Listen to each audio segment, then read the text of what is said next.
Alors, voyons un peu ça. Euh, on va commencer par les bases de la couleur. Donc, la lumière, ce sont des radiations électromagnétiques, on en a déjà un peu parlé, avec une longueur d'onde entre deux sommets de l'onde, l'amplitude, donc la force. Ici, on vous montre les creux, mais c'est évidemment la symétrie des sommets.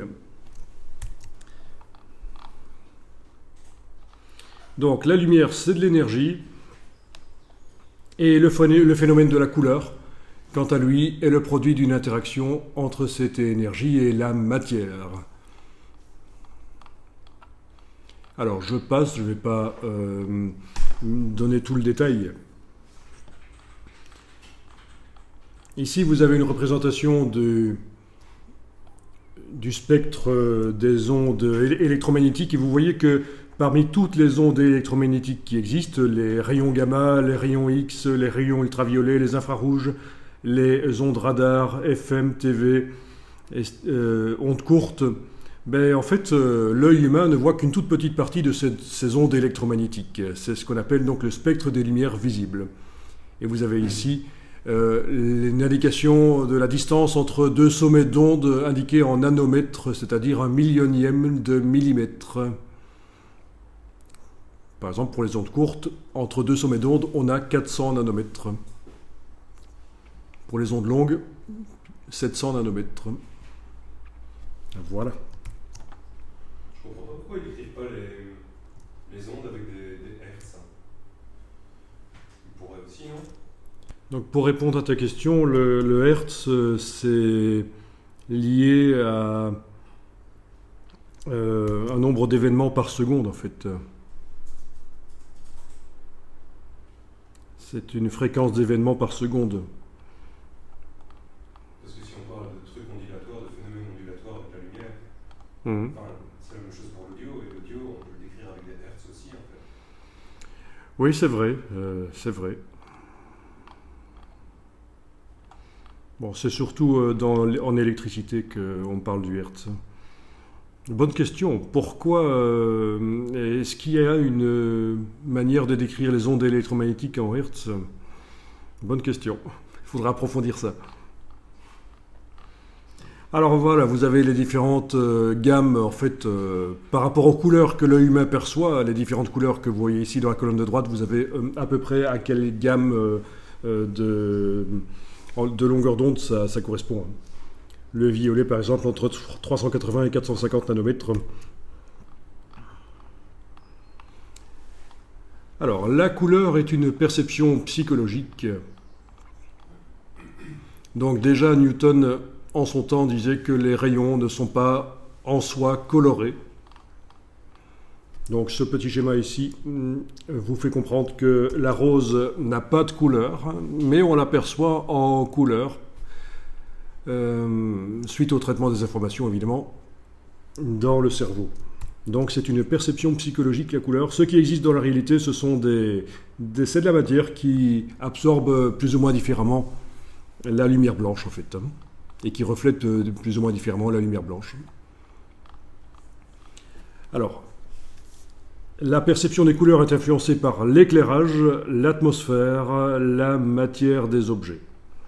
Donc le schéma ici vous indique que le stimulus, donc la couleur perçue, est le résultat de la sensibilité spectrale des récepteurs de l'œil humain dans ce cas-ci, la manière dont l'objet reflète la lumière,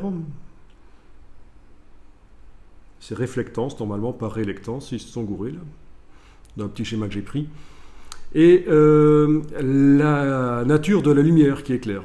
De quelle quantité de lumière, de quelle quantité de fréquence courte, moyenne et longue la lumière blanche qui éclaire est constituée.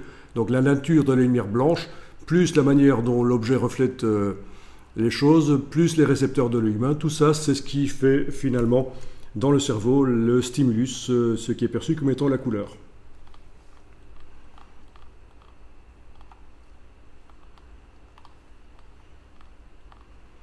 Ok, ça je passe.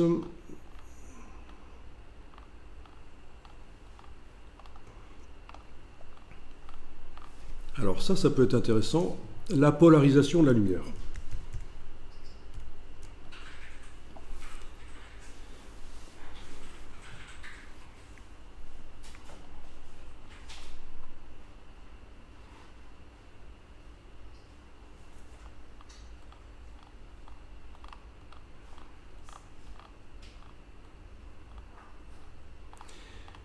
Donc, les filtres polarisants, vous connaissez. Vous savez que si vous voulez photographier quelque chose qui se trouve derrière une surface réfléchissante, qui réfléchit beaucoup la lumière, comme la surface d'un lac, une surface d'eau ou une vitre de voiture, hein, si vous êtes un paparazzi, vous avez intérêt à utiliser un filtre polarisant de manière à bloquer une partie de la lumière qui va arriver sur le capteur de l'appareil photo. Et il y a différents types de filtres polarisants qui existent.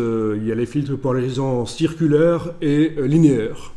Bon, dans le cas de filtres polarisants linéaires, c'est ce qui va nous intéresser ici dans le schéma. On va comprendre qu'en fait, donc c'est chaque fois donc la même source, la lumière qui est omnidirectionnelle. Premier filtre polarisant orienté comme ça laisse passer la lumière. Deuxième filtre polarisant laisse passer également la lumière. Deuxième, il est orienté comme ça, mais l'autre est orienté en perpendiculaire, le filtre polarisant ici. Et donc les rayons lumineux ici arrivent à passer dans le premier filtre, mais le deuxième filtre ne les laisse pas passer. Vous avez jamais fait l'expérience de superposer deux filtres polarisants? Si, oui. Et il n'y a plus rien qui passe quand on les tourne dans un certain angle par rapport à l'autre. Voilà. Est-ce que vous avez des schémas où on voit la propagation? Donc voilà, ça ressemble déjà un peu, voilà, exactement ça. Tu demandais une représentation tridimensionnelle de les ondes électromagnétiques, et bien voilà.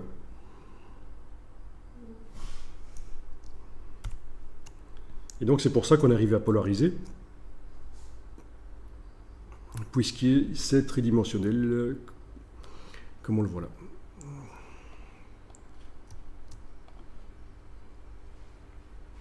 Ah, ça vient de Wikipédia.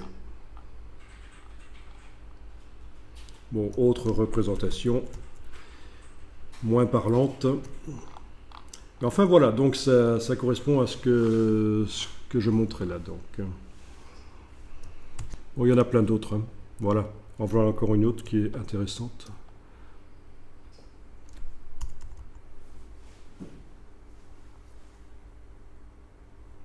Ok.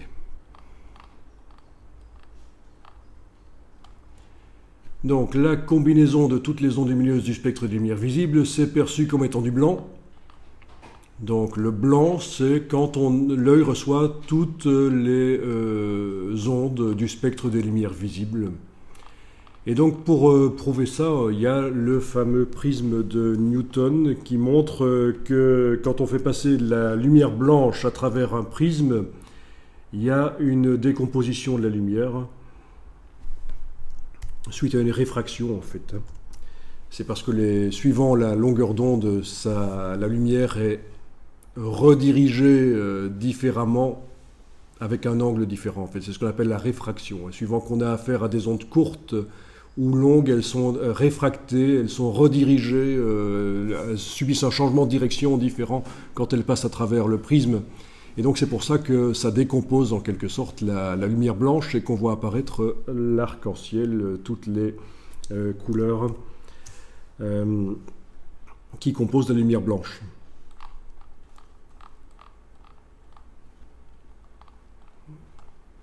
Ok.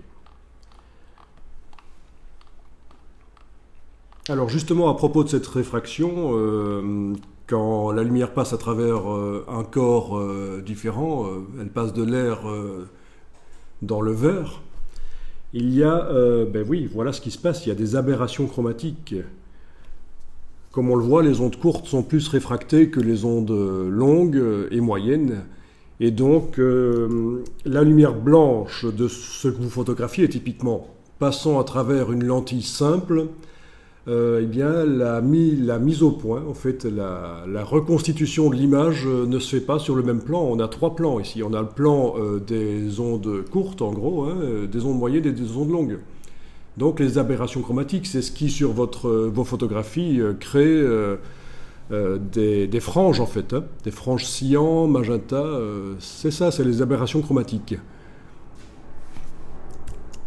Mais ça, c'est ce qui se passe dans l'œil humain, qui n'est composé que d'une seule lentille, en fait, évidemment, il n'y a qu'une seule lentille, le cristallin dans l'œil humain, mais dans les appareils photo, il y a des corrections, une deuxième lentille qui va corriger l'aberration chromatique, en fait, qui va faire en sorte que toutes les ondes, courtes, moyennes et longues, vont se focaliser au même endroit. D'accord ? Mais comment ça se fait qu'on a quand même des aberrations chromatiques en photographie ? Eh bien, c'est typiquement avec certains objectifs complexes comme les télés.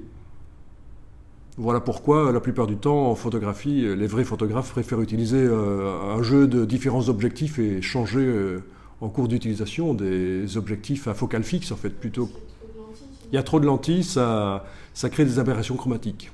C'est bien pratique quand on doit faire rapidement des photos de près, de loin, mais si on veut vraiment passer pro, il vaut mieux avoir un jeu de différents objectifs et changer rapidement. Voilà. Donc l'œil humain, lui, il a des aberrations chromatiques. Ça va être montré plus loin. Quelles sont les aberrations chromatiques de l'œil. Je vais le montrer plus loin. Vraiment la preuve qu'il y a des aberrations chromatiques dans l'œil. Peut-être que vous connaissez déjà. Vous avez déjà expérimenté ça peut-être.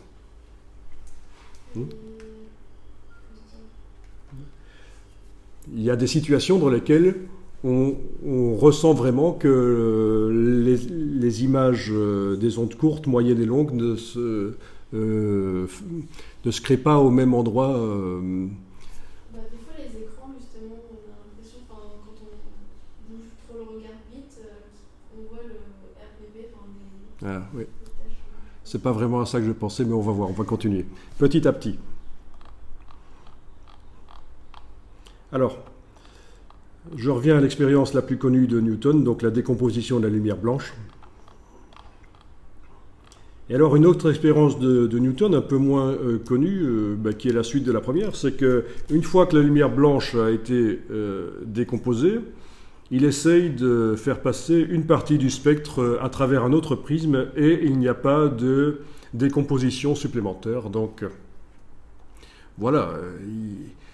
C'est bien la preuve qu'il est allé au bout de la décomposition possible de la lumière blanche. C'était juste une vérification.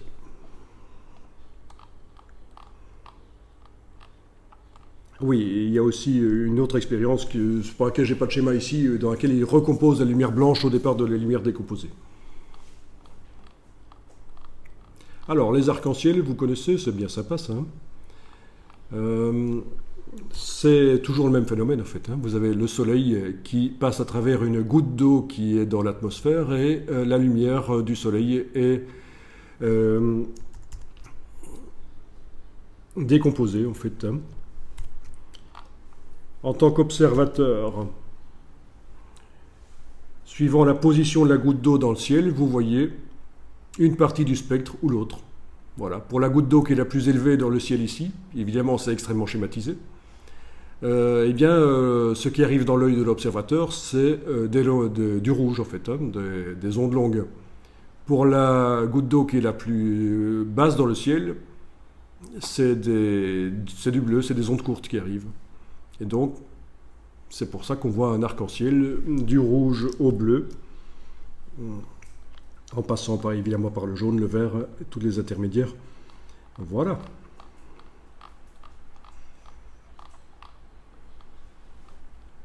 Alors, vous avez trois sortes d'objets dans le monde. Vous avez les objets qui émettent de la lumière, les objets qui reflètent de la lumière et les objets qui transmettent la lumière. Donc, source de lumière, lumière reflétée sur la matière, lumière transmise à travers la matière.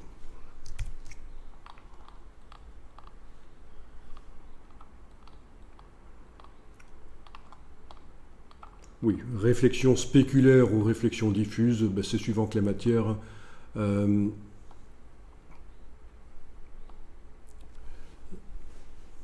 se reflète dans la direction opposée, comme la lumière dans un miroir. C'est la réflexion spéculaire, ça vient du mot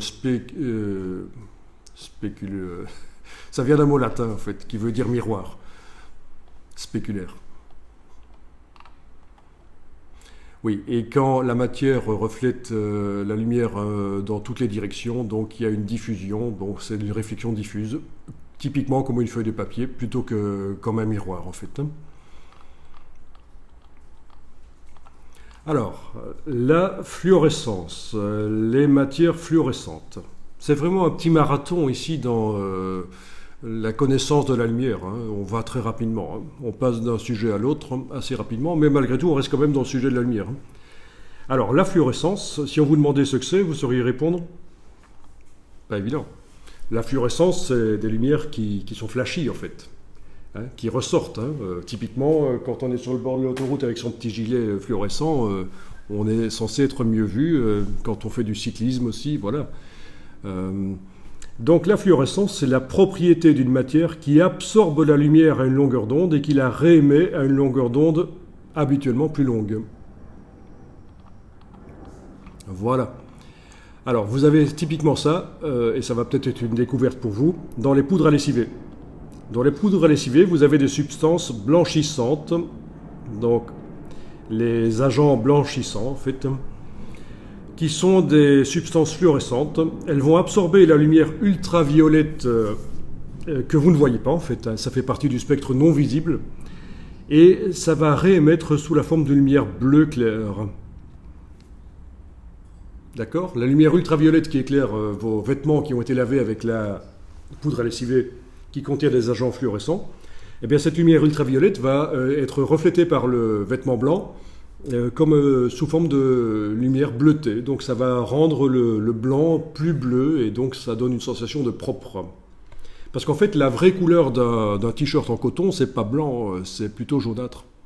C'est grâce à la poudre à lessiver qu'on a l'impression que c'est plus blanc. Donc en quelque sorte, ça fausse la perception qu'on a de la matière coton, en fait, la poudre à lessiver. Ça ajoute du bleu dans la couleur du t-shirt et ça tire le jaune du t-shirt vers les ondes courtes, ça rééquilibre, on voit du blanc.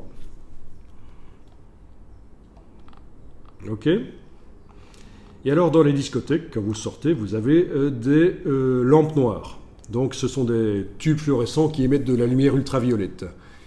Et la lumière ultraviolette va être en quantité plus grande que la normale. Et donc les agents fluorescents des t-shirts vont surréagir en quelque sorte. Vous allez avoir beaucoup plus de bleu que prévu. C'est pour ça que vous avez les t-shirts blancs qui apparaissent bleutés quand vous les voyez dans une discothèque sous les lampes noires en fait.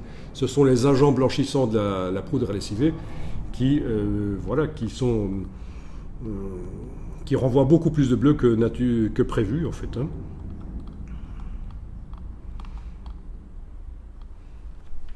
Ok. Donc même principe pour sur le bord de l'autoroute, les gilets fluorescents, ils apparaissent lumineux. Pourquoi ? Parce qu'en fait, vous avez dans la lumière du soir, la fin de journée, vous avez, c'est surtout en fin de journée qu'ils vont apparaître lumineux. C'est pas à midi qu'il va apparaître très très lumineux. C'est surtout en fin de journée que ce phénomène du gilet de sécurité, on va voir qu'il apparaît bien lumineux. Eh bien, dans la lumière naturelle de fin de journée, il y a des ultraviolets qui sont absorbés par la matière du gilet et qui sont transformés en lumière visible. Et donc, par rapport à l'environnement qui est quand même assez sombre, le gilet paraît plus lumineux grâce à ça, en fait. Voilà.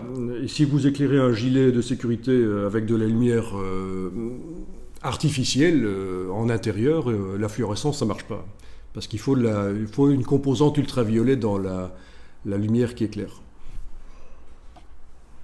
N'hésitez pas si vous avez la moindre question. Alors, les courbes spectrales de sources lumineuses. Donc ce sont des représentations qui montrent la quantité d'énergie pour chaque lumière en fait. Ici clairement pour la lumière rouge on voit qu'il y a beaucoup d'ondes longues, Pour le vert, c'est des ondes moyennes. En ce qui concerne le rouge, vous avez du rouge vif et du rouge éteint. C'est quoi la différence entre les deux? C'est que dans le rouge éteint, il y a un parasitage des ondes longues. Oui, il y a des ondes longues, c'est pour ça que c'est perçu comme étant du rouge, mais vous avez aussi des ondes moyennes et courtes qui composent la lumière, et ça fait en sorte que le rouge soit moins saturé. Du rouge clair et du rouge foncé, c'est quoi la différence? C'est l'intensité, c'est la force de l'onde en fait, l'amplitude. Du gris foncé et du gris clair, c'est quoi la différence? C'est toujours l'amplitude, la force, et c'est du gris pourquoi? Parce qu'il y a autant d'ondes courtes que d'ondes moyennes et longues dans les deux cas. Donc l'œil n'arrive pas à dégager une couleur, n'arrive pas à avoir une couleur en particulier. On peut dire que c'est en quelque sorte une variante, le gris est une variante de la lumière blanche en quelque sorte.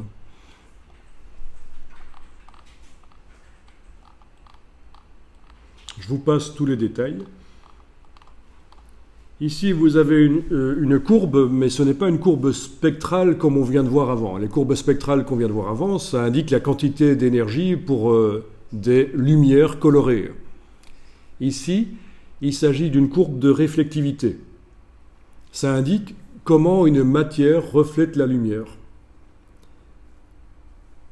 Et donc ici, il s'agit d'une matière, c'est de l'herbe en fait. Et donc on voit que ça reflète un peu d'ondes longues, beaucoup d'ondes moyennes, un peu d'ondes courtes. Donc c'est vraiment ce qui fait la caractéristique de la couleur, ces différentes proportions d'ondes courtes, moyennes et longues. Et là vous avez une ligne qui est montrée ici. C'est ce qu'on appelle la longueur d'onde dominante. C'est là où il y a un pic d'énergie dans la lumière colorée. Mais bon, ici, il s'agit d'une courbe de réflectivité, donc on suppose que si on éclaire ça avec de la lumière blanche, le pic d'énergie de la lumière va se situer forcément là. C'est là que la matière reflète le plus. Il y a un pic aussi à 700 aussi. Oui, il y en a à 700, oui, aussi. Mais ça, ça commence à être un peu en dehors de ce que l'œil peut percevoir, ça. Mais en effet, l'herbe reflète pas mal le rouge et l'infrarouge.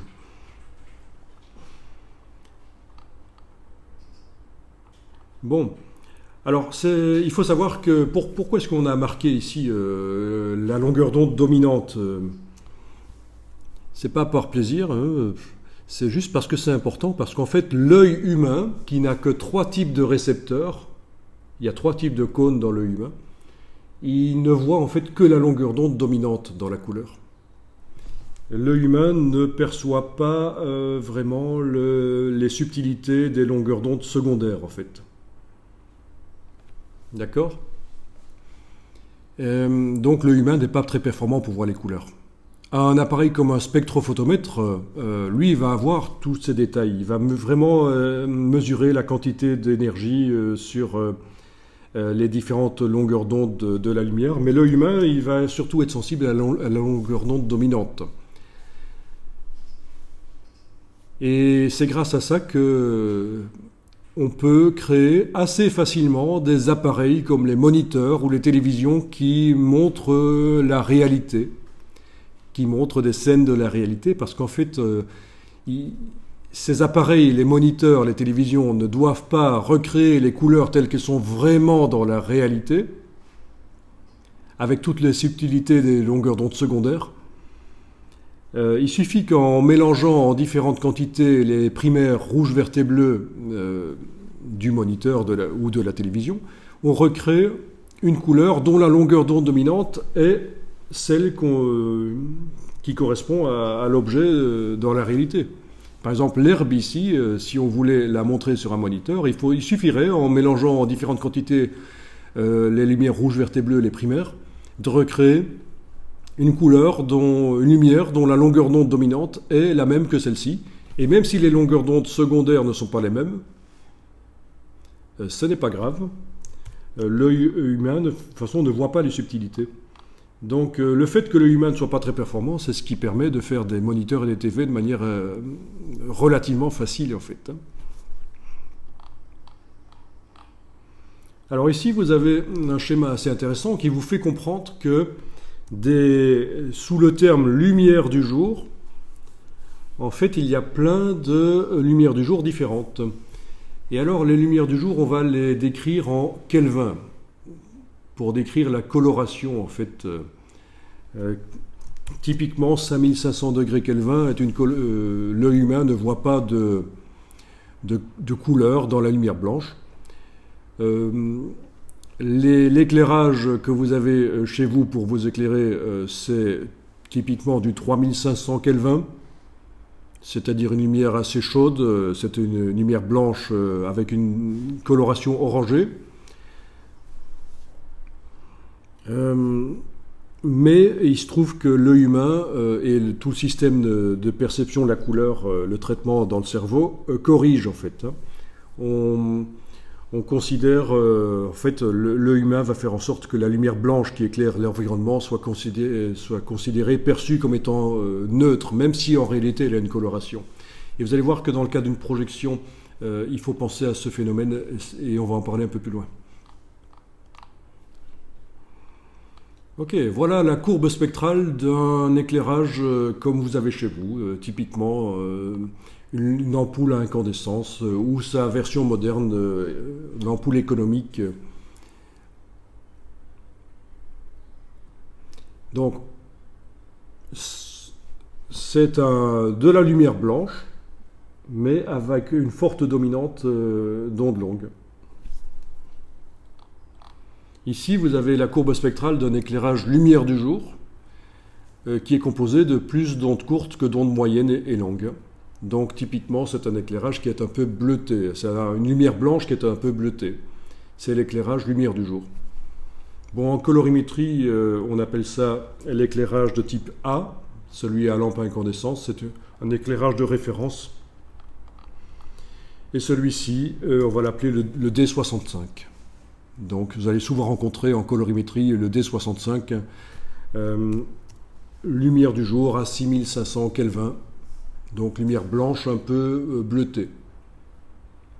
Quand vous avez des hectachromes, il est généralement indiqué, le studio photo qui a développé l'hectachrome indique sous quelle lumière il doit être vu. En fait, vous devez le mettre sur une table lumineuse qui a une lumière à tel ou tel degré Kelvin. C'est indiqué, si vous avez affaire à un studio photo sérieux, il aura mis sur l'hectachrome sous quelles conditions d'éclairage il doit être visualisé en fait.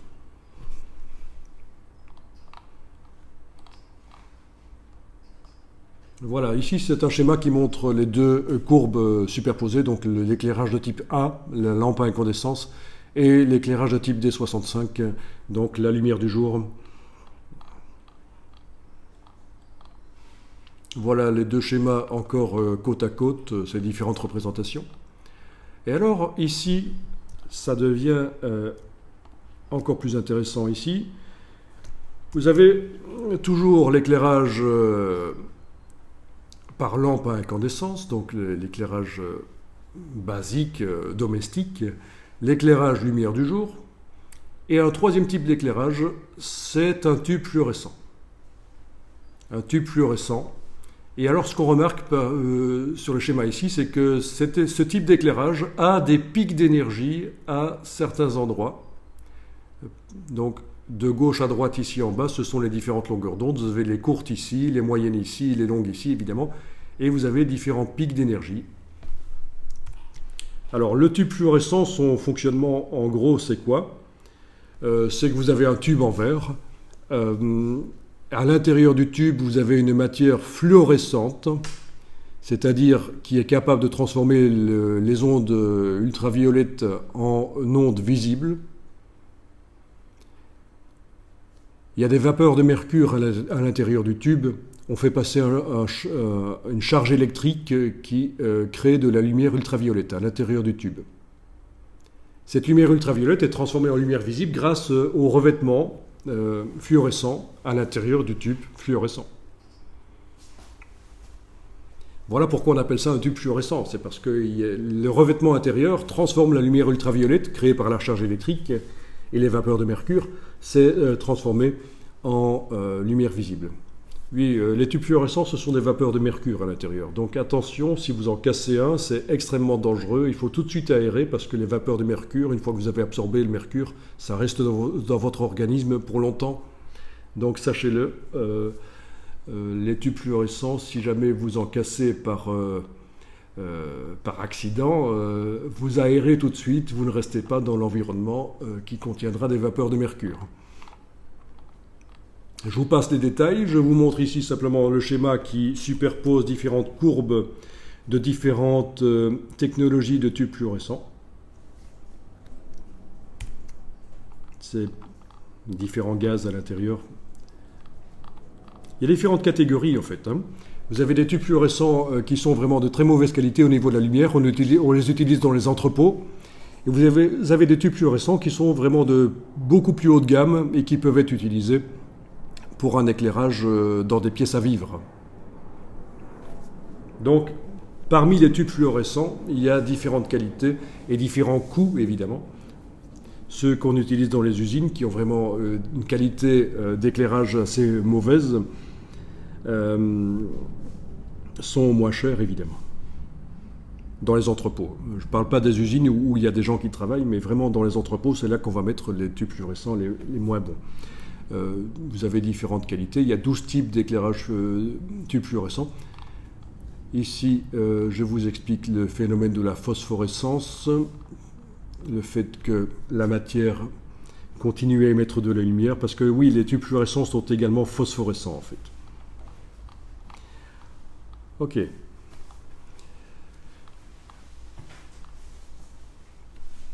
Donc, toutes les lumières sont créées de différentes longueurs d'onde, sauf un type de lumière qui est artificielle, c'est le laser. Si vous avez un petit porte-clés avec un éclairage laser sur lui, il est indiqué à quelle longueur d'onde il émet. C'est moins simple que ça dans la vraie vie, mais en réalité, ce qu'il faut comprendre, c'est que, voilà, si vous avez la lumière bleue, elle n'est pas composée d'une seule longueur d'onde. Il y a différentes longueurs d'onde qui la composent, mais principalement, ce seront des ondes courtes. Pour toutes les lumières un peu naturelles, en fait, ce sera comme ça. Pour les lumières artificielles, typiquement le laser, ce sera différent.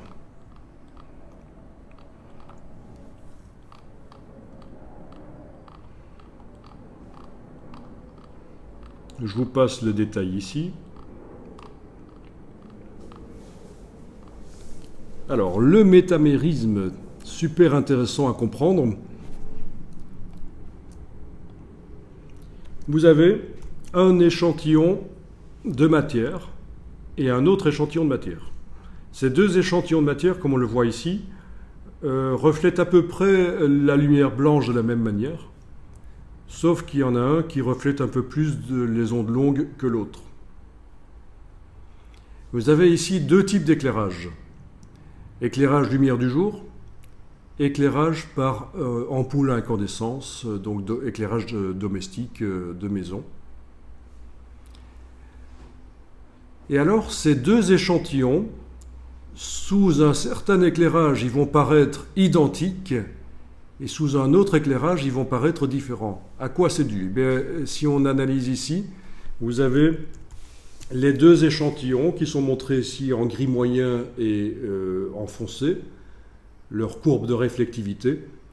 Et vous avez ici en gris clair l'éclairage lumière du jour, la lumière du jour. Donc la longueur d'onde dominante de la lumière du jour est dans les ondes courtes. Et il se trouve qu'au niveau des ondes courtes, ces deux échantillons de matière qu'on a vus là, ici, ils reflètent la lumière de la même manière. Donc sous la lumière du jour, ils seront vus, la couleur des deux échantillons de matière sera identique. Par contre, si vous voyez ces deux échantillons de matière sous un éclairage dont la longueur d'onde dominante est dans les ondes longues, eh bien ils vont avoir l'air différents, parce qu'au niveau des ondes longues, les deux échantillons ils réagissent différemment. Il y en a un qui reflète plus les ondes longues que l'autre. D'accord ? Donc ce phénomène, c'est ce qu'on appelle le métamérisme. Le fait que deux échantillons sous un certain éclairage peuvent avoir l'air identiques et sous un autre éclairage, ils sont différents. Alors, si vous regardez dans les magasins de vêtements, dans les rayons où on vend des vêtements, bon, dans un magasin de vêtements, mais partout, dans un supermarché, dans le rayon vêtements, vous aurez typiquement un éclairage très soigné. Ils vont combiner différentes technologies d'éclairage de manière à essayer de recréer l'éclairage lumière du jour le plus fidèlement possible. Pourquoi ? Parce qu'ils n'ont pas envie que les gens, une fois qu'ils ont choisi des vêtements dans le rayon, une fois qu'ils sortent en lumière du jour, eh bien les couleurs semblent ne plus s'accorder ensemble en fait. Voilà typiquement ce qui peut arriver. Ici, il vous montre sur le schéma, sur la petite explication, ce qui se passe dans un magasin qui n'a pas recréé la lumière du jour dans son rayon vêtements. Vous voyez les vêtements à l'intérieur du magasin sous des tubes fluorescents. Ils ont l'air d'aller bien ensemble, les couleurs, et dès que vous sortez en lumière du jour, c'est la cata. D'accord ? Donc les tubes fluorescents, c'est vraiment ce qu'il y a de plus mauvais dès qu'on doit travailler les couleurs. Si vous faites des dessins au marqueur couleur, si vous faites des projets couleurs sur du papier, n'éclairez surtout pas avec des tubes fluorescents, vous allez générer des problèmes de métamérisme, à cause des pics d'énergie dont j'ai parlé tout à l'heure en fait. Alors ceci, je ne vais pas y revenir parce qu'on en a déjà parlé dans un autre cours, ce sont les valeurs de densité.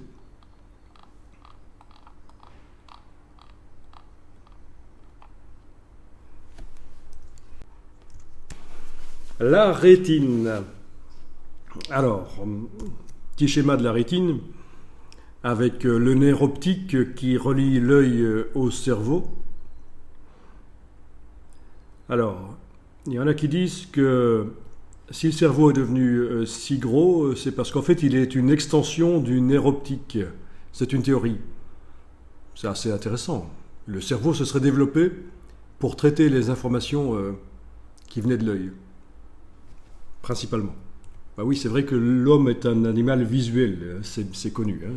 La vue est c'est le sens le plus développé chez l'homme. Mais d'autres animaux ont un petit cerveau avec une meilleure vision, en fait. Meilleure vision, oui, tu parles de la crevette dont on a parlé. Ouais.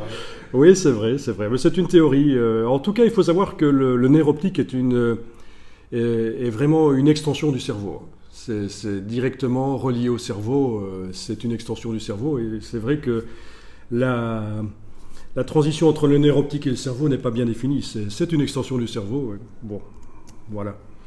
Ça, c'est le genre de choses que vous avez déjà certainement vu donc dans les cours de biologie. Vous avez la rétine, avec la zone la plus sensible de la rétine, la macula.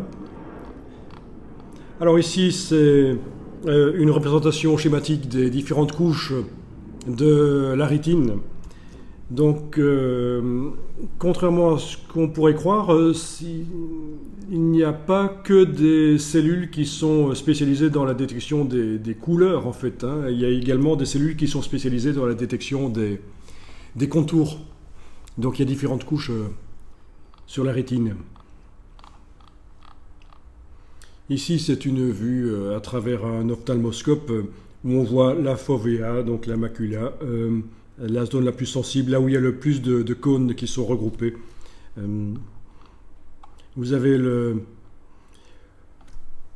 raccord du nerf optique sur la rétine, qui est en fait le point aveugle, hein, puisqu'il n'y a pas de récepteur à cet endroit-là. On a dans notre vision, il y a un point aveugle. Ok, ça c'est juste une schématisation d'un ophtalmoscope.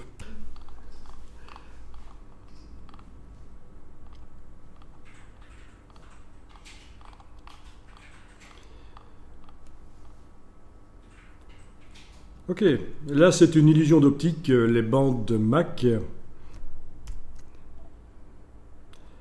Les bandes de Mach, donc le scientifique qui s'appelait Mach, qui a donné son nom aussi à la vitesse, la mesure de la vitesse du son. Bon, il s'est intéressé à autre chose. Et alors, donc, dans cette illusion d'optique, vous avez À cet endroit-ci, une bande blanchâtre qui apparaît, qui paraît être plus blanche que cette zone-ci. Je ne sais pas si ça vous parle, ça, si vous voyez. Qu'il y a une bande qui paraît plus blanche ici, une ligne verticale qui paraît plus blanche que la zone blanche d'ici. Et ici, vous devriez voir une bande qui paraît plus sombre que la zone noire d'ici. Eh bien, en fait, c'est une illusion d'optique, parce que le sombre, le plus sombre possible dans cette diapositive, il est là. Le blanc, le plus blanc possible, il est là. Donc c'est votre œil, les couches profondes de la rétine, qui sont spécialisées dans la détection des contours, qui vous donnent cette illusion, en fait. Donc ça, c'est intéressant à constater. Vous avez le même phénomène ici dans ce test qui est assez connu, en fait, où vous avez des points, des carrés bizarres qui apparaissent au croisement là entre les carrés noirs. Vous devriez avoir des carrés qui clignotent à cet endroit-là. Ça vous parle? Bon, ben c'est toujours la même chose, la détection des contours de la rétine. Donc la rétine ne sert pas qu'à voir les couleurs, il y a aussi les contours. Bon, ça c'est des bâtonnets et des cônes photographiés et des bâtonnets. On vous explique ici l'axe optique et l'axe visuel. Vous avez à cet endroit-ci la partie la plus sensible de la rétine. Et c'est là qu'on remarque que l'œil n'est pas parfait. Parce que si l'œil était parfait, la partie la plus sensible se situerait dans le prolongement de l'axe optique, là où la lumière attaque perpendiculairement la lentille, le cristallin. Eh bien, ce n'est pas le cas. L'axe visuel et l'axe optique ne correspondent pas.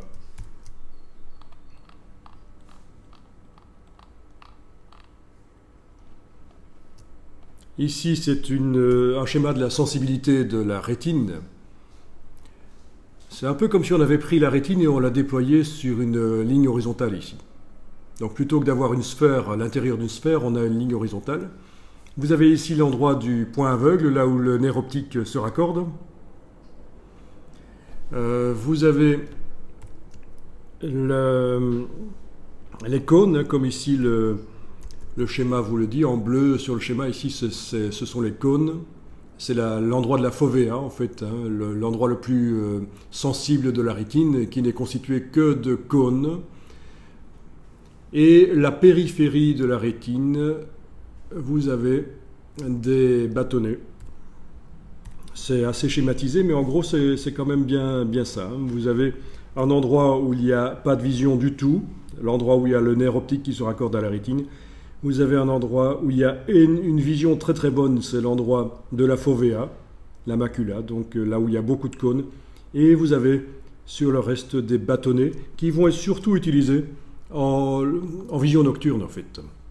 Parce que en vision diurne, en lumière du jour, les bâtonnets, ils sont inondés de lumière et ils ne servent pas, ils n'arrivent pas à voir la lumière,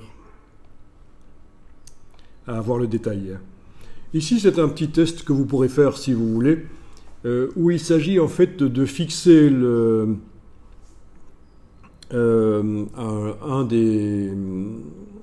fixer le point jaune, en fait, oui, si je me souviens bien de l'exercice. Fixer le point jaune et s'éloigner, se rapprocher de l'écran, et alors il y a certains chiffres qui disparaissent. Oui, mais il faut être vraiment en face de son écran. La projection, là, ça ne va pas marcher, parce que si vous bougez, il faudrait bouger de plusieurs mètres pour que ça marche. C'est pour démontrer que le point aveugle existe, en fait. Oui, c'est ça, en fait. C'est plutôt l'inverse de ce que j'ai expliqué, en fait. Il faut fermer un des yeux, oui. Regarder le chiffre 3 et se demander si on arrive à voir le point jaune dans la vision périphérique. Et puis il faut s'approcher lentement, toujours en regardant le chiffre 3, et à un certain moment le point jaune ne va plus être visible, en fait. C'est là que le point jaune, l'image du point jaune arrive en fait à l'endroit de la rétine où il y a le raccord avec le nerf optique. Ici, c'est un schéma intéressant qui vous montre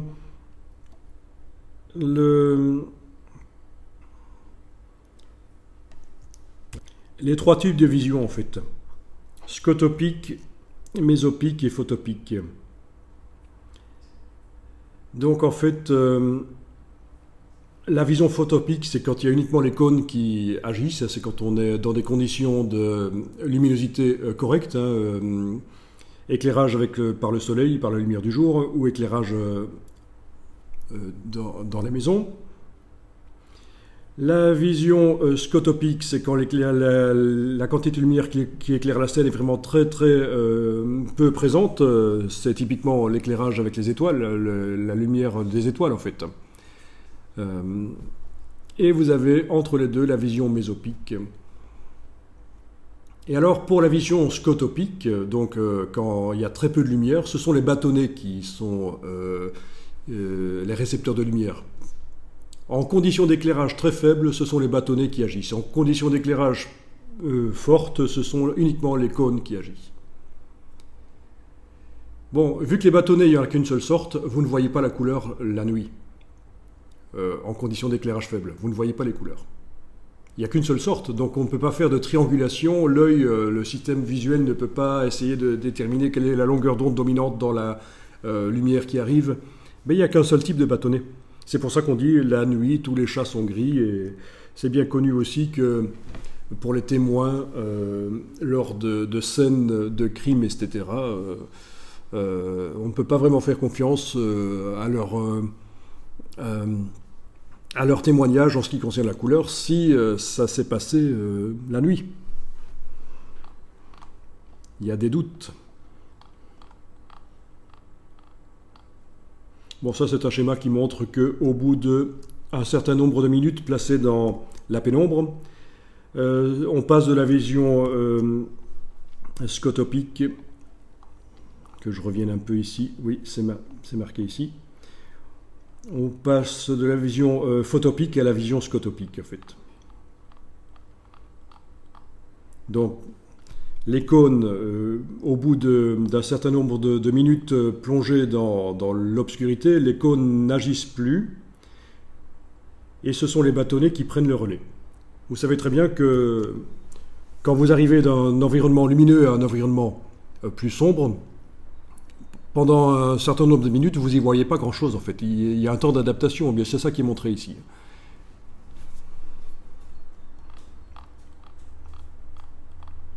Ici, ce sont les courbes de sensibilité des cônes et des bâtonnets qui sont montrées. Voilà encore un autre schéma qui montre ça. Voilà. Vision photopique, donc les bâtonnets. Vision en conditions d'éclairage faible. Et vision scotopique, ici. Et c'est quoi qu'on est en train de montrer ici, c'est que les cônes sont plutôt sensibles aux longueurs d'onde, principalement aux alentours de 550, tandis que les bâtonnets, c'est plutôt aux alentours de 500. Bon, il y a un phénomène qui peut survenir à cause de ça. C'est pas très important, c'est anecdotique. C'est simplement le fait que, par exemple, vous avez, en lumière du jour, vous voyez une voiture rouge et une voiture bleue. Et on vous demande quelle est la plus lumineuse. Et vous vous dites, tiens, il n'y en a pas une qui est plus lumineuse que l'autre, simplement il y en a une qui est rouge et l'autre qui est bleue, mais au niveau intensité lumineuse, elles paraissent identiques. Par contre, les mêmes deux voitures, rouge et bleu, en vision nocturne, bien la voiture bleue va vous paraître plus lumineuse. Tout simplement parce que les bâtonnets sont plus sensibles aux ondes courtes, et le bleu, c'est les ondes courtes. C'est anecdotique, mais c'est intéressant, c'est un phénomène. Une fois que vous savez que ça existe, vous pourriez peut-être l'observer. C'est amusant de constater un peu comment l'œil fonctionne.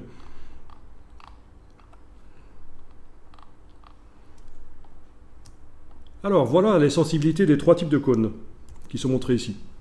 L pour long, les ondes longues, M pour médium, les ondes moyennes, et S pour short, les ondes courtes. Donc, ici, c'est la sensibilité des cônes qui sont spécialisés dans la réception des ondes courtes.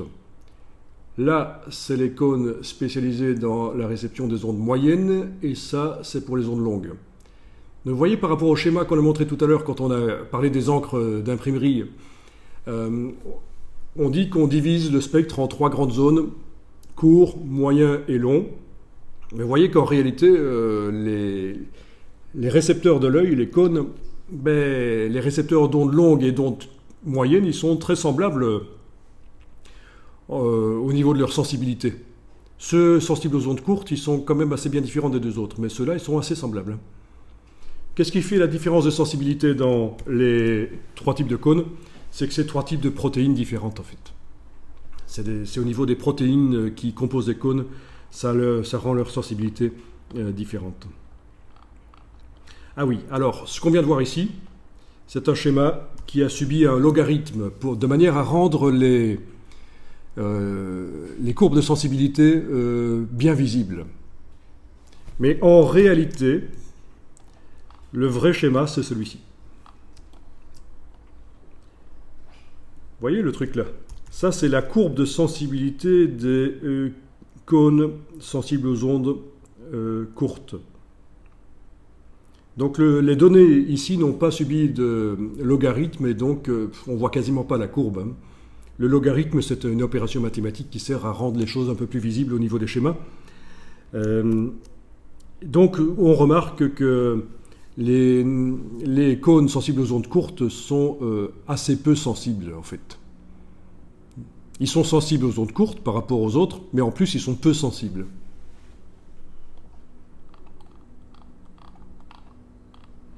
Je vous passe tout le détail. Voilà. Alors, on en revient à nos aberrations chromatiques. L'œil humain a une seule lentille, et donc il y a des aberrations chromatiques. Alors, est-ce que... Oui, voilà.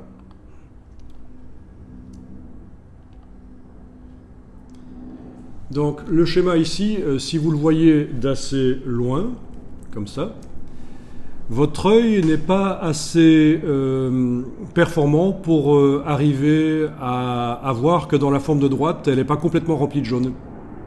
La forme de droite n'est pas complètement remplie de jaune. C'est en s'approchant que finalement on va arriver à le voir. Et ça, c'est pour démontrer en fait que l'œil humain, au niveau de la captation des ondes courtes, il n'est pas très bon en fait. Les cônes sensibles aux ondes courtes, sensibles au bleu, ne sont pas très bons. Et vous allez dire, mais il n'y a pas de bleu là-dedans. C'est vrai. Mais la différence entre le blanc et le jaune, c'est que dans le blanc, il y a des ondes courtes, dans le jaune, il n'y en a pas. Le jaune, ici, n'est composé que d'ondes moyennes et longues. Le blanc est composé d'ondes courtes, moyennes et longues. Donc la différence, ce sont les ondes courtes. Donc même si on ne voit pas de bleu ici, dans le schéma, il est vraiment prévu pour vous démontrer que l'œil humain n'est pas très sensible en ce qui concerne les ondes courtes.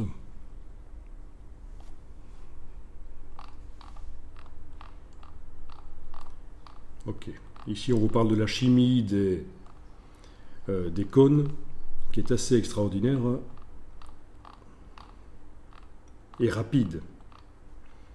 Ici, on vous montre dans le schéma que ce que les cônes reçoivent, les signaux que les cônes reçoivent sont combinés. Ils ne sont pas envoyés tels quels au cerveau, ils sont d'abord combinés, et aussi les bâtonnets qui agissent dans une certaine mesure, dans un genre de signal qui ressemble assez bien à ce qu'on a en vidéo, un signal de différence de couleur.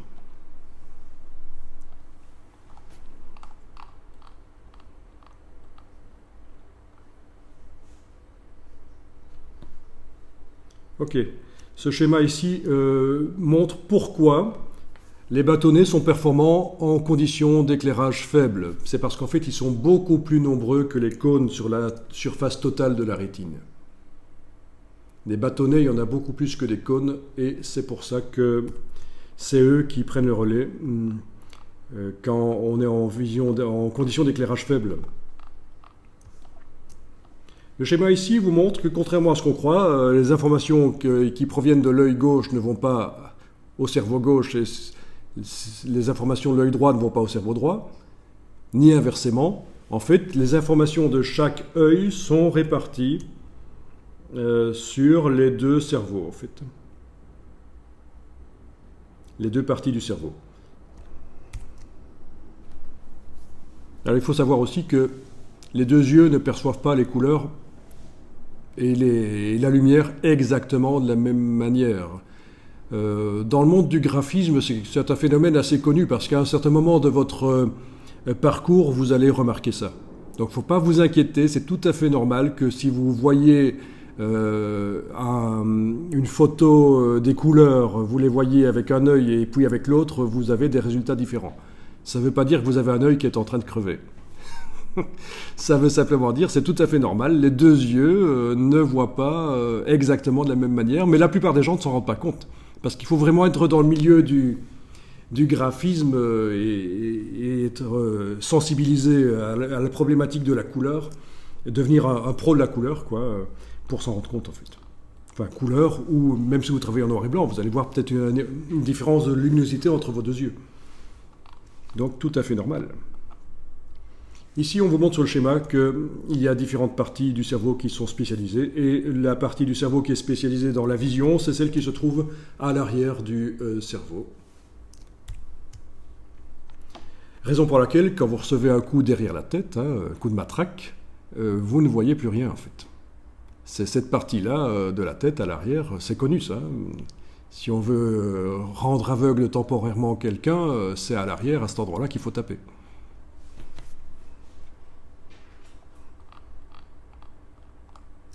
Ici, vous avez un schéma qui vous montre que ce sont des zones du cerveau qui sont activées, mais différemment, suivant qu'on voit les mots ou qu'on les entend. Ben, c'est un peu la même chose, hein. Ça démontre que quand on voit les mots, c'est la partie arrière du cerveau qui... Oui, là, par rapport au schéma précédent, le cerveau a été retourné gauche-droite. Hein. Donc, c'est la partie arrière du cerveau ici qui est activée quand on voit des mots. Et quand on entend des mots, c'est la partie qui est spécialisée dans l'audition. Bon. Pourquoi des mots? Ben pour avoir le même type d'entrée, en fait, hein, pour qu'on puisse comparer.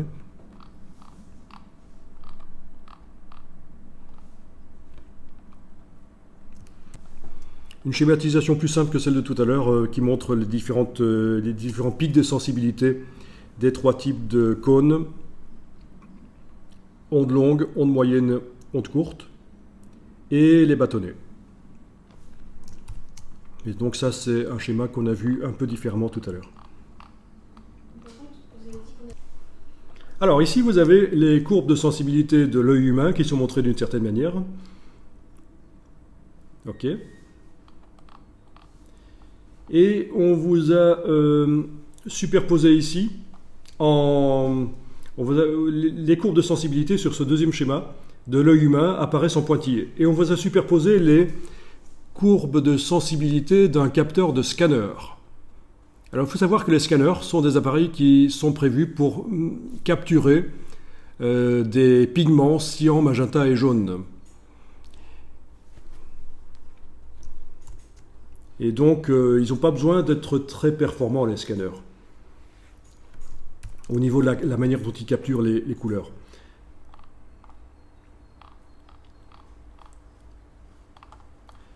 Alors, voilà, toujours en pointillé, les courbes de sensibilité de l'œil humain, et en ligne pleine, les courbes de sensibilité d'un capteur d'appareil photo. Alors, par rapport au scanner, c'est quoi la différence? Je vous remonte le scanner ici. Scanner, appareil photo. Les courbes de sensibilité des appareils photo se chevauchent, c'est-à-dire que les photosites sensibles aux ondes courtes ont une certaine plage de sensibilité commune avec les photosites sensibles aux ondes moyennes et ceux sensibles aux ondes longues. Puisque dans un appareil photo, comme dans l'œil humain, vous avez trois types de capteurs. En fait, le capteur d'un appareil photo est monochromatique, il ne capture que de la lumière. Mais par-dessus le capteur, il y a la grille de Bayer qui est mise et qui rend différemment sensibles les différentes parties du capteur. Ça vous dit quelque chose, ça, la grille de Bayer? Voilà. Devant, c'est ce qu'on voit bien ici. Vous avez le capteur de l'appareil photo qui est monochrome. Il ne capture pas la couleur, il n'est sensible qu'à la quantité de lumière. Et par-dessus, il y a des petits filtres couleurs qui sont mis. C'est la fameuse grille de Bayer. Voilà, avec 2 fois plus de vert que de bleu et rouge. Vous le voyez là. Parce qu'en fait, oui, l'œil humain, c'est surtout les ondes moyennes auxquelles il est sensible, et donc on essaie de reproduire ça dans les appareils. De rendre également les capteurs d'appareils photo plus performants en ce qui concerne la capture des ondes moyennes. Alors, pourquoi est-ce que je disais ça? Ah oui, ben oui, c'est pour revenir ici que les sensibilités des 3 types de capteurs, entre guillemets, de l'appareil photo, rouge, vert et bleu, ben, les sensibilités se chevauchent. Et en fait, au plus les sensibilités des 3 types de capteurs se chevauchent, au plus la capture de la couleur sera meilleure. C'est pour ça qu'un appareil photo, pour capturer des couleurs, est meilleur qu'un scanner. Le scanner est plus spécialisé dans la capture des pigments, et l'appareil photo est plus polyvalent. Et alors, ça nous amène à ceci. Non, ceci c'est encore autre chose. Ça c'est un type de capteur spécial avec une roue à filtre rouge, vert et bleu. Je ne vais pas en parler ici, mais les sensibilités se chevauchent énormément, donc c'est encore plus performant qu'un appareil photo numérique. Typiquement, c'est le genre de choses quand on veut faire des natures mortes et des photos de produits qui ne bougent pas en studio. En fait, on fait 3 photos en mettant un filtre rouge, vert et bleu pour les 3 photos, et puis on combine le tout. Un filtre rouge, vert et bleu devant l'appareil. Mais ça ne se rencontre plus très souvent. C'était dans les années 90 qu'on voyait ça. Alors ici, vous avez la sensibilité d'un film Ektachrome, donc un film diapo. Donc toujours en pointillé, les sensibilités de l'œil humain, pour avoir une comparaison. Et puis, en ligne pleine, vous avez la sensibilité d'un film diapositive, un film Ektachrome. Et par rapport au capteur de l'appareil photo numérique, vous remarquez que ça se chevauche beaucoup moins. De 1, il y a beaucoup moins de parties communes entre les parties du film sensibles au vert, aux ondes moyennes, et celles qui sont sensibles aux ondes courtes. Même chose ici, entre les moyennes et les longues. Et en plus, vous avez des sensibilités bizarres, là. Le film est, pour les ondes courtes, est différemment sensible, c'est pas très cohérent. Ben oui, c'est parce qu'il y a des contraintes physiques pour le film.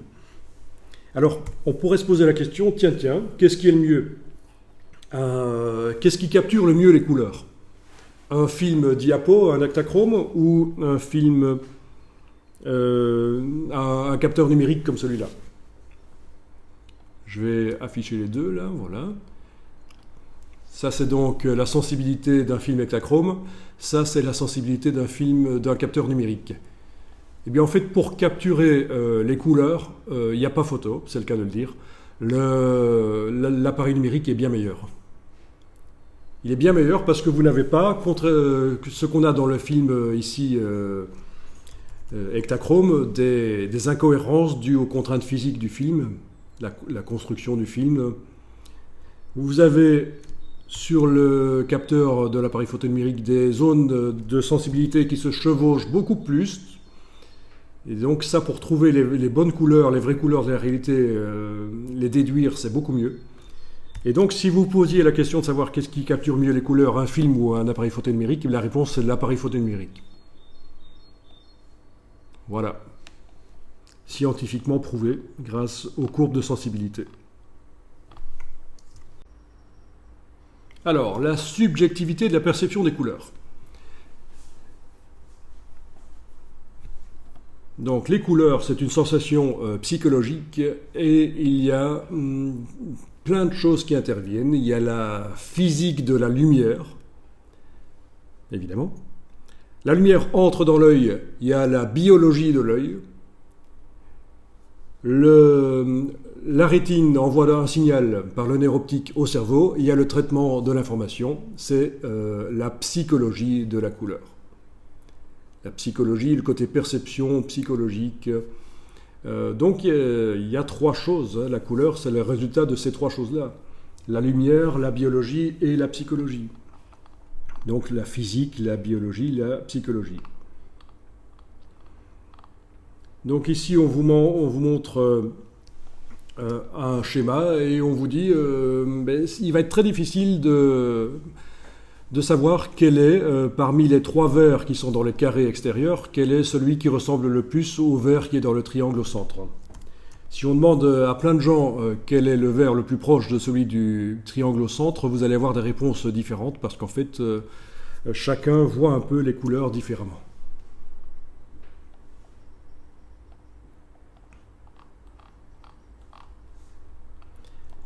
Ici, c'est pour vous démontrer que en fait, il s'agit des 2 mêmes couleurs, des 2 mêmes bleus au centre, et pourtant ils apparaissent différents à cause de l'environnement. L'environnement, ce qui environne les couleurs environnantes influencent beaucoup la perception des couleurs. L'œil n'est pas objectif, donc on est fort influencé au niveau de la perception des couleurs.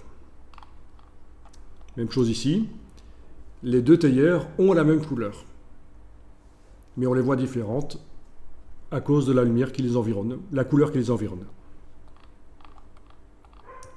Même chose ici aussi. C'est le même jaune au centre. Pourtant, il y en a un qui paraît plus chaud et l'autre plus froid. C'est juste la couleur environnante qui influence. Même chose ici aussi.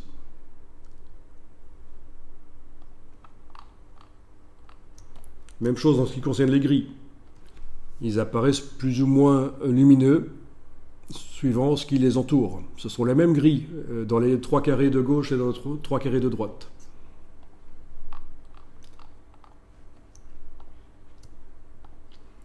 Ici, on reparle des couches profondes de la rétine qui servent pour la détection. Vous avez ici des échantillons de gris. Il est possible que vous ayez l'impression que sur la partie droite de chaque échantillon, ce soit plus foncé que sur la partie gauche.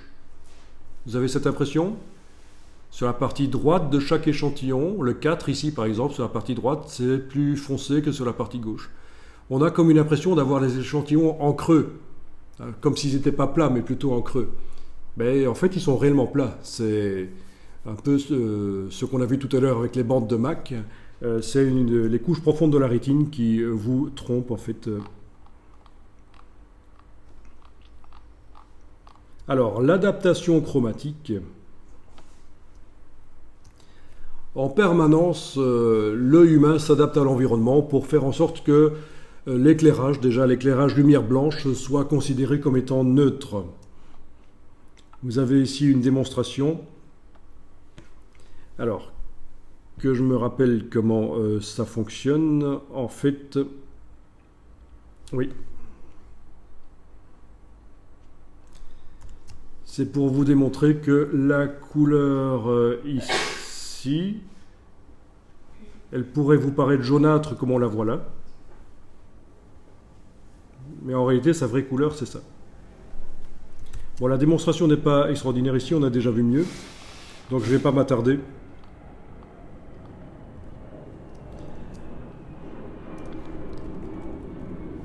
Alors, ça c'est juste une démonstration pour faire comprendre que lorsque vous faites une projection dans un lieu fermé où il n'y a pas de lumière extérieure, la seule lumière c'est le projecteur, il y a une perte de contraste. Et donc, pour obtenir une image contrastée correctement comme celle qu'on voit ici à droite, vous devez envoyer sur la projection, sur la toile, une image surcontrastée, trop contrastée en fait. Pour obtenir ça, voilà ce que vous devez envoyer sur la toile, une image très contrastée. Donc ça, il faut le savoir aussi. Si vous ne contrastez pas les images que vous projetez lors d'une présentation, elles risquent de paraître fades. Le fait d'être dans un environnement sombre va enlever du contraste en fait à ce qui est projeté, donc il vaut mieux en ajouter. Ok, ça je ne vais pas en parler ici, ça non plus, ce n'est pas très intéressant. Alors ici on parle des memory colors, des couleurs de référence. Je vais simplement vous dire que lorsque vous faites une photo, il y a des couleurs que l'être humain connaît par cœur. Par exemple la couleur d'une banane, c'est un jaune particulier. Si dans votre photo, la couleur de la banane, s'il y a une banane dans votre photo évidemment, si c'est le bon jaune, toutes les autres couleurs de la photo paraîtront bonnes également, même si en fait elles ne le sont pas.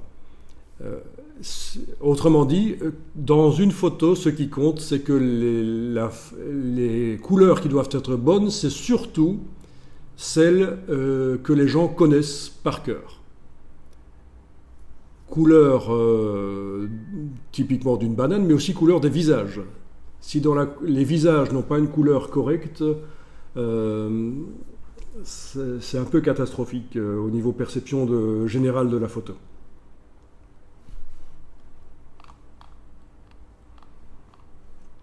Ok, ici c'est juste un truc assez connu pour montrer à quel point le vocabulaire influence la perception des couleurs aussi. On est censé en fait lire la phrase et on est censé lire la phrase, si je me souviens bien de l'exercice, et dire quelles sont les couleurs en fait des mots. Et on va être influencé par les mots eux-mêmes.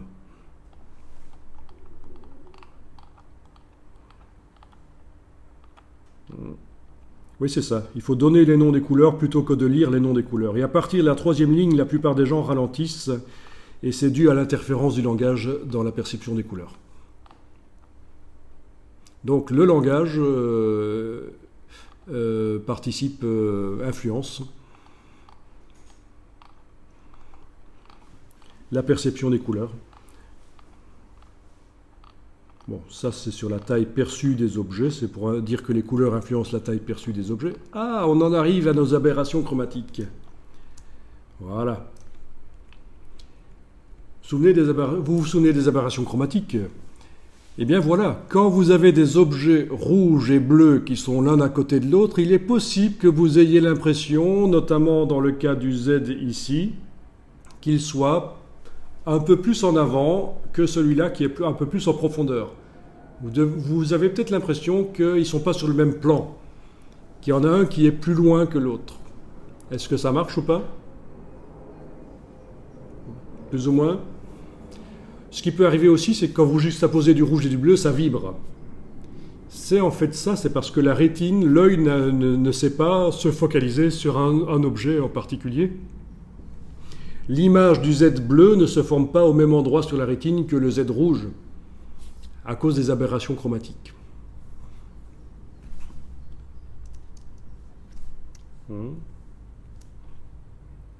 Non, ça... Vous connaissez ça, hein, vous avez certainement déjà vu que quand on juxtapose du rouge et du bleu, ça peut vibrer. Ça vient de là, c'est les aberrations chromatiques de l'œil.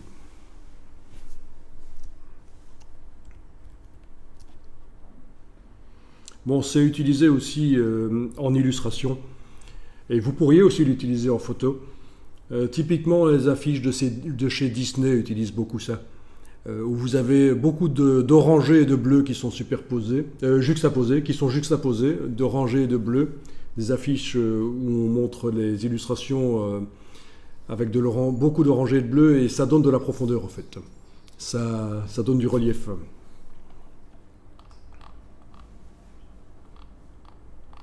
Là, on parle ici des daltoniens. On dit que c'est génétique, que ça affecte les garçons. Les filles sont porteuses de la déficience, mais ne le transmettent qu'aux garçons. Ici, c'est un test pour voir à quel point on est fort pour discriminer les couleurs. Il en existe aussi sur la web. Je ne vais pas m'étendre là-dessus. Sachez simplement que si vous faites de la communication graphique à destination du grand public, tout bêtement de la communication graphique, vous avez intérêt à vérifier que vos textes colorés sur fond coloré sont visibles également par les daltoniens. Et là, il y a des logiciels qui existent, et notamment Photoshop permet de faire ça aussi. Il y a un simulateur de daltonisme dans Photoshop, dans Illustrator et InDesign aussi. Ce sont des lunettes ici pour améliorer la perception des couleurs chez les daltoniens. C'est un logiciel ici assez ancien, Ncolor 8. Ncolor, qui permet justement de vérifier que quand on fait du texte en couleur sur un fond en couleur, il sera visible correctement par les daltoniens.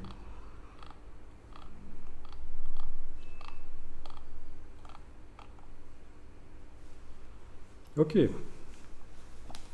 Là, on parle de l'acuité visuelle 20-20.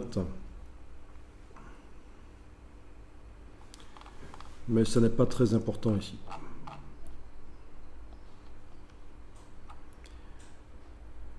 Ok. Ben voilà, c'est quelques informations sur les couleurs. Alors ici, il n'y a pas de schéma. Très peu. C'est les modèles couleurs.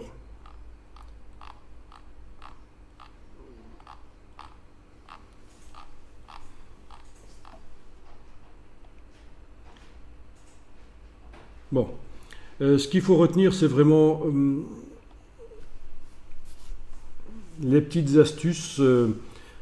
Contrastez vos images quand vous les projetez pour qu'elles ne paraissent pas trop fades. Évitez aussi, ça je ne l'ai pas dit, qu'il y ait une lumière blanche, une source de lumière blanche qui soit visible dans la salle, parce qu'elle risque de faire en sorte que votre projection soit perçue comme étant mauvaise. Pourquoi ? Parce que l'œil humain a besoin de blanc de référence. Quand vous projetez quelque chose dans une salle obscure, la lumière blanche de référence, c'est le blanc du projecteur. Il est considéré comme étant neutre. Vos images sont vues correctement. Mais dès qu'il y a une source de lumière extérieure visible en même temps, une fenêtre ouverte sur l'extérieur, une lampe allumée, l'œil humain risque de considérer que cette lumière blanche autre que la projection est la lumière de référence. Et il va en résulter que votre projection va paraître trop bleue ou trop jaunâtre. Et ça n'a rien à voir avec la qualité de ce qui est projeté, c'est juste la perception de l'œil humain qui intervient. Bon, souvenez-vous aussi que le métamérisme, ça existe. Vous pouvez très bien avoir deux échantillons de couleurs qui semblent être identiques sous une certaine source de lumière, et sous une autre source, ils vont être différents. Donc, il faut savoir que ça existe, il ne faut pas s'étonner. Souvenez-vous que les tubes fluorescents, à cause de leur pic d'énergie, sont très mauvais quand on doit travailler la couleur. Il ne faut pas les utiliser. Vous devez utiliser plutôt un éclairage qui va simuler le mieux possible la lumière du jour, typiquement l'halogène. Mais il y a aussi des tubes fluorescents haut de gamme qui simulent bien la lumière du jour. Voilà. Bon, il y a plein de choses. Vous avez vu que s'il fallait que je lise tout, il y en a pour beaucoup. D'ailleurs, ça m'a pris du temps pour écrire ça à l'époque. À une époque où il y avait beaucoup moins d'infos sur le web, d'ailleurs, sur tout ça. Oui, se souvenir aussi que l'œil humain n'est pas objectif. Fort influencé par l'environnement, les couleurs environnantes.